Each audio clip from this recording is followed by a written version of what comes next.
अस्सलाम वालेकुम दोस्तों, वेलकम टू माय चैनल कहानी जंक्शन। इसका नाम तो रहीम खान था, मगर इस जैसा जालिम भी शायद ही कोई हो। गांव भर इसके नाम से कांपता था, ना आदमी पर तरस खाए ना जानवर पर। एक दिन रामू लोहार के बच्चे ने इसके बैल की दुम में कांटे बांध दिए थे, तो मारते मारते इसको अधमुआ कर दिया। अगले दिन जिगलदार की घोड़ी इसके खेत में घुस आई तो लाठी लेके इतना मारा कि लहू लहान कर दिया। लोग कहते थे कमबख्त को खुदा का खौफ भी नहीं तो नहीं है, मासूम बच्चों और बेजबान जानवरों तक को माफ नहीं करता। ये जरूर जहन्नुम में चले जाएगा। मगर ये सब इसकी पीठ के पीछे कहा जाता था। सामने किसी की हिम्मत जबान हिलाने की ना होती थी। एक दिन बंधु की जो शामत आई तो इसने कह दिया, अरे भाई रहीम खान, तू क्यों बच्चों को मारता है? बस इस गरीब की वो दुर्गत बनाई कि इस दिन से लोगों ने बात करना भी छोड़ दी कि मालूम नहीं किस बात पर बिगड़ पड़े। बास का ख्याल था कि इसका दिमाग खराब हो गया है, इसको पागल खाने भेजना चाहिए। कोई कहता था अब कि किसी को मारो तो थाने में रपट लिखवा दो, मगर किसी की मजाल थी कि इसके खिलाफ गवाही देकर इससे दुश्मनी मोल लेता। गांव भर ने इससे बात करनी छोड़ दी, मगर इस पर कोई असर न हुआ। सुबह सवेरे वो हल कांधे पर धरे अपने खेत की तरफ जाता दिखाई देता था। रास्ते में किसी से ना बोलता, खेत में जाकर बैलों से आदमियों की तरह बातें करता। इसने दोनों के नाम रखे हुए थे, एक को कहता था नत्थू, दूसरे को छद्दू। हल चलाते हुए बोलता, जाता क्यों है नत्थू, तू सीधा नहीं चलता? ये खेत आज तेरे बाप पूरा करेगा। और ए छद्दू, तेरी भी शामत आई है क्या? और फिर इन गरीबों की शामत आ ही जाती। सूत की रस्सी की मार दोनों बैलों की कमर पर जख्म पड़ गए थे।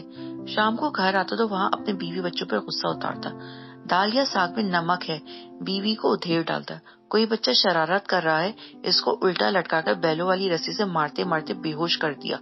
गर्ज हर रोज एक आफत बिपा रहती थी। आसपास के झोपड़ों वाले रोज रात को रहीम खान की गालियों, इसके बीवी और बच्चों की मार खाने और रोने की आवाज सुनते, मगर बेचारी क्या कर सकते थे? अगर कोई मना करने जाए तो वो भी मार खाए।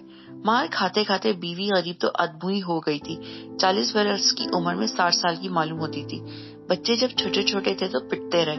बड़ा जब 12 बरस का हुआ तो एक दिन मार खाकर जो भागा तो फिर वापस ना लौटा। करीब के गांव में एक रिश्ते का चाचा रहता था, इसने अपने पास रख लिया। बीवी एक दिन डरते डरते कहा, बिलासपुर की तरफ जाओ, जरा नूरू को लेते आना। बस फिर क्या था, आग बबूला हो गया। मैं इस बदमाश को लेने जाऊं? अब वो खुद भी आया तो टांगे चीर कर फेंक दूंगा। वो बदमाश क्यों मौत के मुंह में वापस आने लगा था। 2 साल के बाद छोटा लड़का बंधु भी भाग गया और भाई के पास रहने लगा। रहीम खान को गुस्सा उतारने के लिए फकत बीवी रह गई थी, सो वो गरीब इतनी पिट चुकी थी, अब आधी हो चली थी। मगर एक दिन इसको इतना मारा कि इससे भी ना रहा गया, और मौका पाकर जब रहीम खान खेत पर गया हुआ था तो वो अपने भाई को बुलाकर इसके साथ अपनी माँ के यहाँ चली गई। हमसाये की औरत से कह गई थी कि आए तो कह देना कि मैं चंद रोज के लिए अपनी माँ के पास रामनगर जा रही हूँ। शाम को रहीम खान बैलों को लिए वापस आया तो पड़ोसन ने डरते डरते बताया कि इसकी बीवी अपनी माँ के यहाँ चंद रोज के लिए गई है। रहीम खान ने खिलाफ मामूल खामोशी से बात सुनी और बैल बांधने चला गया।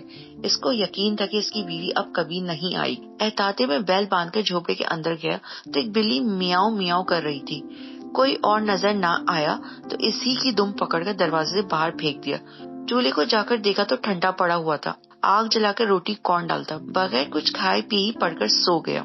अगले दिन रहीम खान जब सोकर उठा तो दिन चढ़ चुका था, लेकिन आज इसे खेत पर जाने की जल्दी ना थी। बकरियों का दूध धोकर पिया और हुक्का भरकर पलंग पर बैठ गया। अब झोपड़े में धूप भर आई थी। एक कोने में देखा तो जाले लगे हुए थे। सोचा कि लाओ सफाई कर डालूं। एक बांस में कपड़ा बांधकर जाले उतार रहा था कि खपरेल में अबाबीलों का एक घोंसला नजर आया। 2 अबाबीलें कभी अंदर जाती थी, कभी बाहर आती थी। पहले इसने इरादा किया कि बांस से घोंसला तोड़ डाले, फिर मालूम नहीं क्या सोचा, एक घड़ौजी लाकर इस पर चढ़ा और घोंसले में झांककर देखा। अंदर 2 लाल बोटी से बच्चे पड़े चू चू कर रहे थे और इनके माँ बाप अपनी औलाद की हिफाजत के लिए इसके सर पर मंडला रहे थे। घोंसले की तरफ इसने हाथ बढ़ाया ही था, मादा अबाबील अपनी चोंच से इस पर हमला आवर हुई। अरी आंख फोड़ेगी, इसने अपना खौफनाक कहका मारकर कहा और घड़ौजी पर से उतर आया।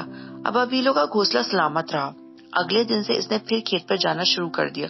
गांव वालों में से अब भी कोई इससे बात ना करता था। दिन भर हल चलाता, पानी देता या खेती काटता, लेकिन शाम को सूरज छुपने से कुछ पहले ही घर आ जाता।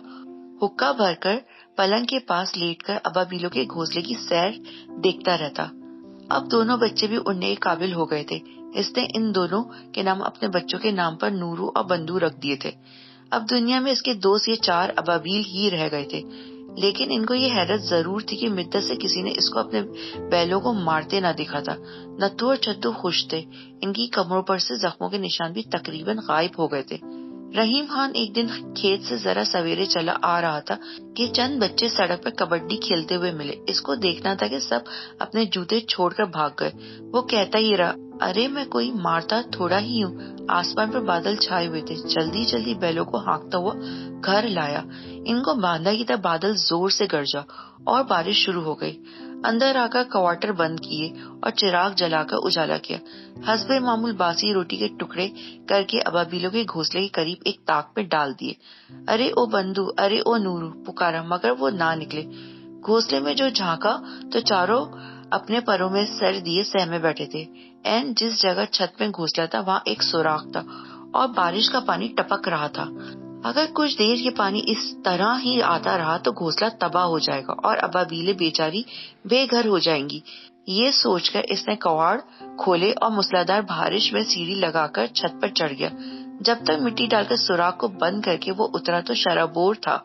पलंग पर जाकर बैठा तो कई छींकें आईं, मगर इसने परवाह न की और गीले कपड़े को निचोड़ चादर ओढ़कर सो गया। अगले दिन सुबह को उठा तो तमाम बदन में दर्द और सख्त बुखार था। कौन हाल पूछता और कौन दवा लाता। 2 दिन इसी हालत में पड़ा रहा। जब 2 दिन इसको खेत पर जाते हुए ना देखा तो गांव वालों को तशवीश हुई। कालू, जिलदार और कई किसान शाम को इसके झोपड़े पे देखने आए। झांक कर देखा तो पलंग पर पड़ा आप ही आप बातें कर रहा था।